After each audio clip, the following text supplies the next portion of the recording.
Well, it's a strange old world in which we live in, and it appears that Justice League has already made about $400 million. Now, you may have heard otherwise elsewhere, and I'll break down the numbers in just a minute. Let me say that I'm just sort of falling into a habit, it seems, of doing these films, debunking the popular notion that such and such film is a flop.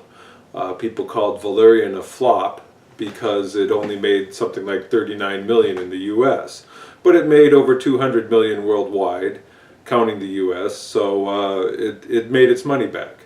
Not a flop. The traditional ways of determining a flop in Hollywood and newspapers like Daily Variety, and according to traditional Hollywood accounting, is that if a film makes back its production cost in ticket sales, then it's not a bomb or a flop. It's at least at the break-even point, and there are other revenue streams besides ticket sales, and there are other costs besides production costs. But traditionally, comparing production costs to ticket sales is how you determine the success of a movie.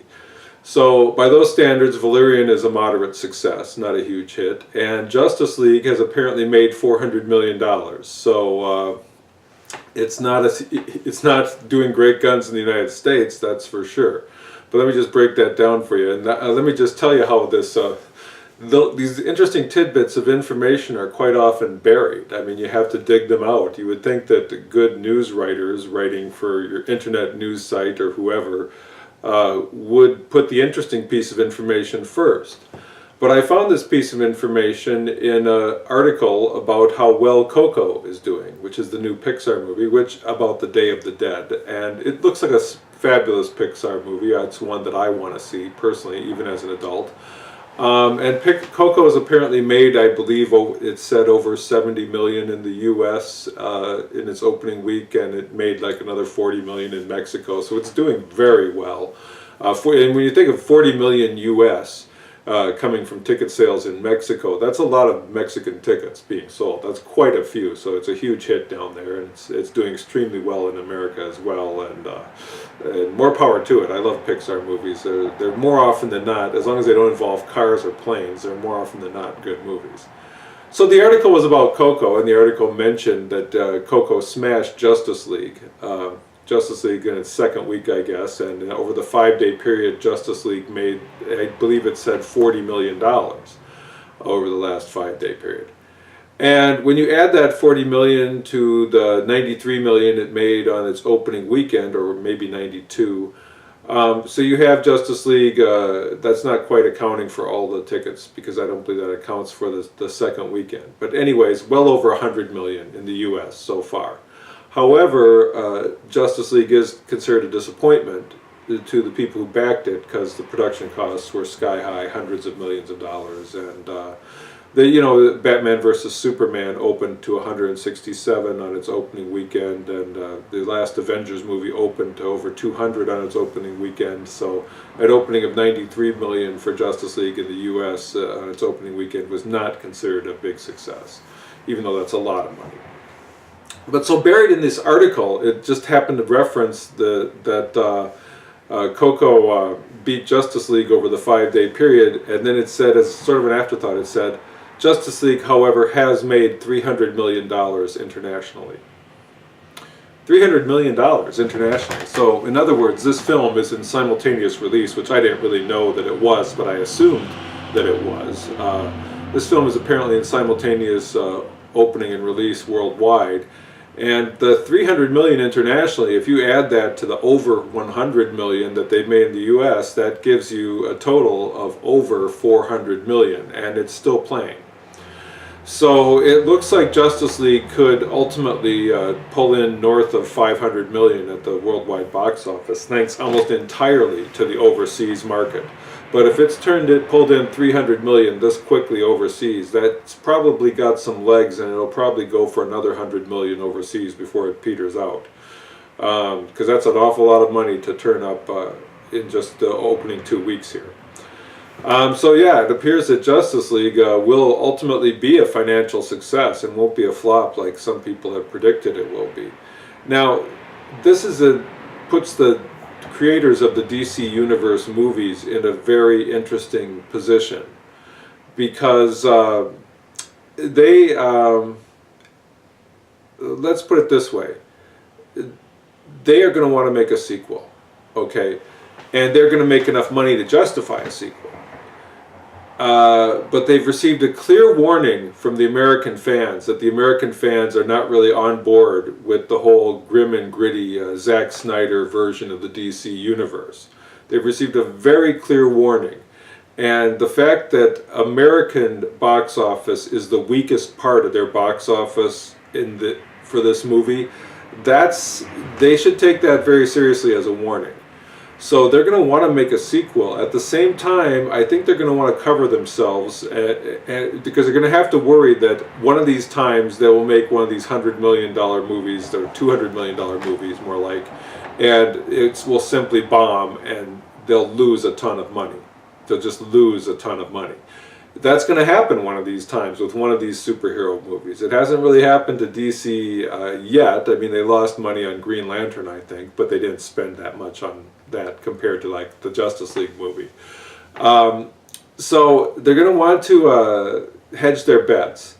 They're going to want to do a Justice League sequel. There's going to be a lot of pressure on them to not only make it be a great movie, but to bring back the American fans that they've alienated with the last several of their DC movies. It's significant that this movie made almost half, or a little more than half of, it made about 60% of what Batman vs. Superman made in the opening weekend. That's a huge drop-off. So if Justice League 2 were to make half of again, then they would be down to like a $45 million opening weekend. So you can see the calculation in the minds of the DC Universe honchos here who are contemplating a sequel. They're going to want to win back that American audience. They don't want that American audience to continue to decline. At the same time, they have to satisfy that international audience that mostly cares about the movie being spectacular and, you know, very visual and very broad. And yet at the same time, they're going to want to, I believe, hedge their bets and try and rein in the budget a little bit. I don't think they're going to want to spend 200 or 300 million on the Justice League 2 sequel. I think that if they would actually be very wise to try and hold that budget down to about 100 million by focusing on story elements that aren't expensive. You know, for example, you could get a lot of mileage out of milking a romantic angle between Superman and Wonder Woman, or any romantic angle. Romantic angles are cheap. You know, kiss scenes are cheap. They don't have to be done with CGI, and you don't require stuntmen and munitions experts and, you know, animators to do them. So, I mean, they would be well advised to focus on a sort of story in the Justice League 2 that could be done for less money. You still have to have some visual spectacle in there, and that's fine. If you're making a $100 million movie, you should be able to get visual spectacle. But there's no reason why Justice League 2 has to be a $200 million movie. You know, develop the characters a little bit. You've introduced the situation, fine. So let's have some downtime, develop the characters, do some more comedy with the Flash, you know, develop Cyborg so he's not just this cipher of a black angry man in a hoodie.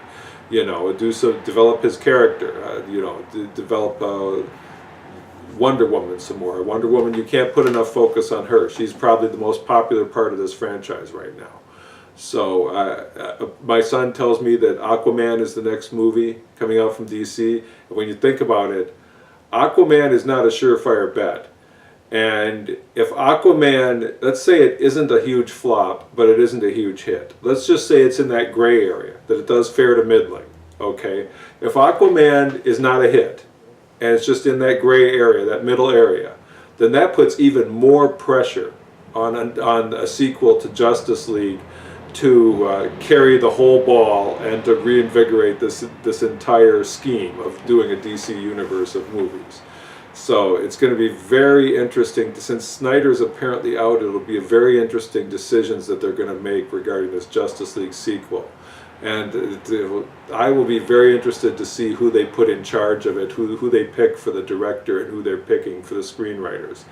And that's going to be interesting choices. So I'm actually cheered up somewhat and buoyed by the fact that this movie has done well internationally, even though I didn't think it was a particularly good movie, because I would like to see them continue and make sequels and, you know, iron out the kinks and make the Justice League into a franchise that I can get excited about.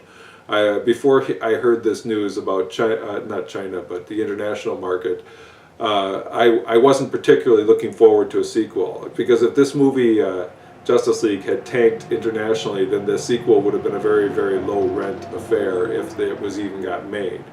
So I now am more looking forward to the sequel, and I think that they have some very interesting decisions to make. And if I was them, I would find someone like Joss Whedon or Bruce Timm, someone that they know can handle the storyline responsibilities and come up with you know, a good action blockbuster plot.